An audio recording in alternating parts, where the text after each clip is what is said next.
नमस्कार, आप सुन रहे हैं गो गोरखपुर रेडियो और मैं हूं काव्या। स्वागत है आपका सुबह के इस न्यूज बुलेटिन में। आइए सबसे पहले नजर डालते हैं आज की प्रमुख सुर्खियों पर। मुख्यमंत्री योगी आदित्यनाथ आज गोरखपुर के दौरे पर हैं। वो सैनिक स्कूल में देश के पहले सीडीएस जनरल बिपिन रावत की स्मृति में बने ऑडिटोरियम का उद्घाटन और उनकी प्रतिमा का अनावरण करेंगे। साथ ही पिपरौली में 16 करोड़ रुपए की लागत से बने राजकीय औद्योगिक प्रशिक्षण संस्थान का भी लोकार्पण करेंगे। नागरिक पहल में गोरखपुर नगर निगम ने एक बड़ी उपलब्धि हासिल की है। जन शिकायतों के निस्तारण के मामले में नगर निगम ने IGRS रिपोर्ट में प्रदेश में पहला स्थान प्राप्त किया है। गुलरिहा पुलिस ने फर्जी कॉल सेंटर चलाकर ऑनलाइन गेमिंग के नाम पर करोड़ों की ठगी करने वाले गिरोह का पर्दाफाश किया है और सरगना समेत 2 आरोपियों को गिरफ्तार किया है। ये तो थी सुर्खियां। आइए अब विस्तार से जानते हैं गोरखपुर और आसपास के क्षेत्र की सभी महत्वपूर्ण खबरों को, जिनमें सबसे पहले बात करेंगे नागरिक सुविधाओं और सकारात्मक पहल की। गोरखपुर नगर निगम ने जन शिकायतों के निस्तारण के मामले में प्रदेश में पहला स्थान हासिल किया है। नवंबर माह की IGRS रिपोर्ट के अनुसार नगर निगम को पूर्णांक 100 में से 98 अंक प्राप्त हुए हैं। मुख्यमंत्री योगी आदित्यनाथ आज अपने 3 दिवसीय दौरे पर गोरखपुर पहुंचेंगे। उनके कार्यक्रम में 2 प्रमुख लोकार्पण शामिल हैं। वो सैनिक स्कूल में देश के पहले chief of defence staff CDS general Bipin Rawat की स्मृति में बने ऑडिटोरियम का उद्घाटन और उनकी प्रतिमा का अनावरण करेंगे।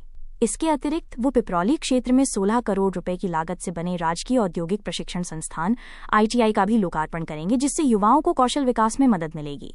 इसके साथ ही महाराणा प्रताप शिक्षा परिषद के 93वें संस्थापक सप्ताह समारोह का समापन कार्यक्रम 10 दिसंबर को होगा। इस कार्यक्रम की अध्यक्षता भी मुख्यमंत्री योगी आदित्यनाथ ही करेंगे, जबकि उत्तराखंड के राज्यपाल लेफ्टिनेंट जनरल गुरमीत सिंह मुख्य अतिथि के रूप में शामिल होंगे। गोरखपुर महोत्सव की तैयारियां जोर शोर से शुरू हो गई हैं। ये महोत्सव 11 से 17 जनवरी 2026 तक चंपा देवी पार्क में आयोजित होगा। जिलाधिकारी दीपक मीणा ने समीक्षा बैठक में निर्देश दिया है कि महोत्सव में एक जिला एक उत्पाद ODOP योजना के उत्पादों के स्टॉल प्रमुखता से लगाए जाएं। साथ ही इसके व्यापक प्रचार प्रसार पर भी जोर दिया गया है, ताकि स्थानीय कारीगरों और उनके उत्पादों को एक बड़ा मंच मिल सके। गोरखपुर लिंक एक्सप्रेसवे को नदी की धारा के संभावित खतरे से बचाने के लिए प्रशासन ने एक बड़ा कदम उठाया है।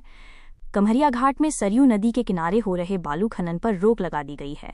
प्रशासन ने ये निर्णय इसलिए लिया क्योंकि अवैध और अनियंत्रित खनन के कारण नदी की धारा मुड़ने और इससे गोरखपुर लिंक एक्सप्रेसवे को खतरा पहुंचने की आशंका बढ़ गई थी। इससे जुड़ी हुई एक और खबर है। जिलाधिकारी दीपक मीणा के निर्देश पर जिले में अवैध खनन और ओवरलोडिंग के खिलाफ एक बड़ा अभियान भी चलाया गया।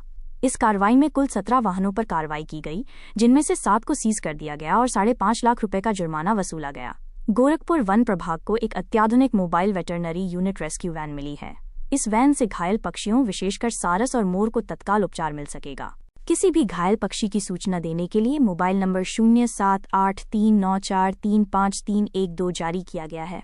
ये पहल पर्यावरण और वन्यजीव संरक्षण की दिशा में एक सराहनीय कदम है। कर्मचारी राज्य बीमा निगम में पंजीकृत लगभग 60,000 कर्मचारी और उनके परिवार गोरखपुर औद्योगिक विकास प्राधिकरण गीडा क्षेत्र में प्रस्तावित 100 बेड के अस्पताल के निर्माण की प्रतीक्षा कर रहे हैं। कर्मचारियों को बेहतर इलाज के लिए ये अस्पताल बहुत जरूरी है। अस्पताल के लिए 5 एकड़ जमीन चिन्हित कर ली गई है और सब्सिडी दर पर जमीन के लिए शासन को प्रस्ताव भेजा गया है। कर्मचारियों को उम्मीद है कि अस्पताल का निर्माण जल्द ही शुरू होगा।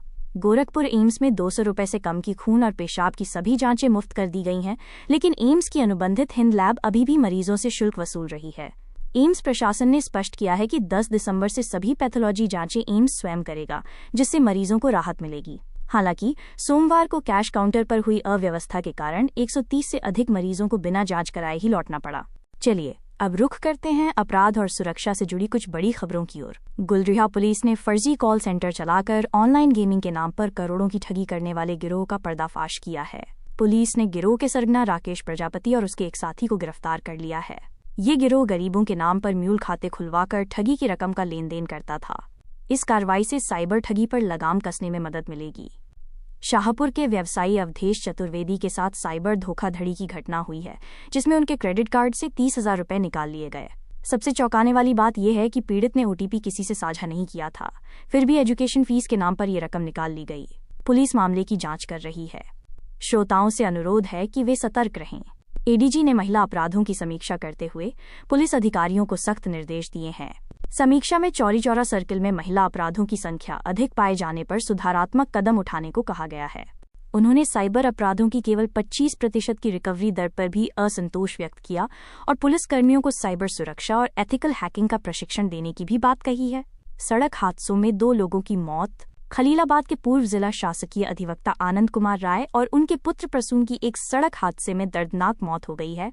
ये दुर्घटना गीडा इलाके के नौसड़ के पास हुई जब वे बाइक से गोरखपुर आ रहे थे और एक अज्ञात वाहन ने उन्हें टक्कर मार दी। एक अन्य घटना में एम्स थाना क्षेत्र के पास 4 लेन बाईपास पर एक अज्ञात ट्रक की टक्कर से 35 वर्षीय शिक्षक रामकृष्ण दुबे की मौके पर ही मौत हो गई। वो बाइक से अपने स्कूल जा रहे थे। आइए अब नजर डालते हैं शिक्षा, यातायात, रेलवे और सामाजिक क्षेत्र की अन्य खबरों पर। गोरखपुर एयरपोर्ट पर इंडिगो की उड़ानों के रद्द होने से यात्रियों को भारी परेशानी का सामना करना पड़ा। मुंबई, बेंगलुरु और दिल्ली जाने वाली इंडिगो की 3 उड़ानें अंतिम समय में रद्द होने के बाद यात्रियों ने हंगामा किया। इंडिगो ने 4 दिसंबर से अब तक लगभग 2200 यात्रियों की यात्रा प्रभावित होने पर उन्हें लगभग 1.5 करोड़ रुपए वापस किए हैं। कंपनी ने दिल्ली और बेंगलुरु की उड़ानें 11 दिसंबर तक रद्द कर दी हैं। गीडा स्थित इंडियन ऑयल के बॉटलिंग प्लांट पर ट्रक चालकों ने मानदेय और खर्चा बढ़ाने की मांग को लेकर हड़ताल कर दी है। चालकों के प्रदर्शन के कारण प्लांट से गैस सिलेंडर लेकर कोई भी ट्रक बाहर नहीं निकला, जिससे आपूर्ति प्रभावित हुई है। अंत में बात मौसम की। पहाड़ों पर हो रही लगातार बर्फबारी के कारण पूर्वी उत्तर प्रदेश में ठंड का असर बढ़ गया है। सोमवार को न्यूनतम तापमान 9.6 डिग्री सेल्सियस और अधिकतम तापमान 25.8 डिग्री सेल्सियस दर्ज किया गया। मौसम विभाग के अनुसार आने वाले दिनों में तापमान में और गिरावट आने की संभावना है। दिन में गलन और रात में पारा गिरेगा। वहीं शहर का वायु गुणवत्ता सूचकांक 528 दर्ज किया गया, जिसे खतरनाक श्रेणी में रखा गया है, जो स्वास्थ्य के लिए गंभीर चिंता का विषय है। और इसी के साथ हमारा सुबह का न्यूज़ बुलेटिन यहीं समाप्त होता है। आप बने रहिए हमारे साथ, क्योंकि हम लगातार आपको शहर और आसपास की हर खबर से अपडेट करते रहेंगे। मुझे यानी काव्या को दीजिए इजाजत। नमस्कार और आपका दिन शुभ हो।